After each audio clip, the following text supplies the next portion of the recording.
दशकं 70 इति त्वयि रसाकुलं रमितवल्लभे वल्लवाः कदापि पुरमम्बिका कमितुरम्बिका कानने समेत्य भवता समं निशिनिषेव्य दिव्योत्सवं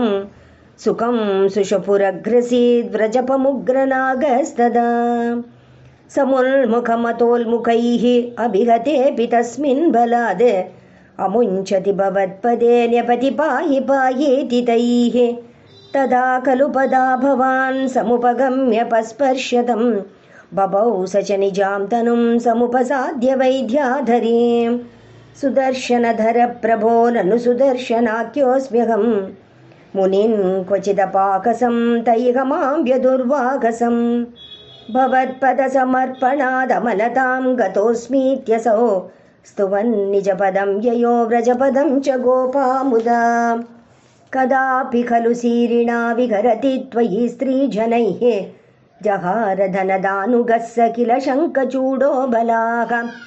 अतिधृतमनुधृतस्तमद मुक्तनारीजनं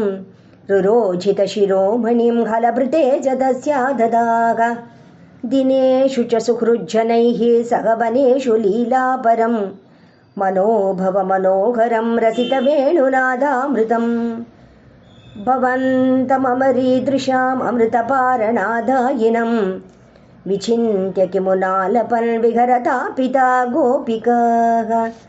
भोजराजभृतकस्त्वद कश्चित् कष्टदुष्टपददृष्टिररीष्टः निष्ठुराकृतिरपष्टुनिनादः तिष्ठते स्म भवते वृषरूपी शाक्वरोत जगती धृतिहारी मूर्तिमेष बृहतीं प्रददानः पङ्क्तिमाशु परिगोर्ण्यपशूनां छन्दसां निधिमवाप भवन्तं तुङ्गशृङ्गमुखमाश्वभियन्तं सङ्गृहैरभसादभियन्तं भद्ररूपमपि दैत्यमभद्रं मर्दयन्नमदयः सुरलोकं चित्रमध्य भगवन् वृषघातात् सुस्थिराजनिवृषस्थितिरूर्व्यां वर्धते च वृषचेतसि भूयान् मोदयेत्यभिनुतोऽसि सुरैस्त्वम् औक्षकाणि परिधावत दूरं वीक्ष्यतामयमिहोक्ष विभेदी इत्थमातः सितैः सह गोपैः गेहगस्त्वमववात पुरेश सर्वत्र गोविन्दनाम संकीर्तनं गोविन्द गोविन्द।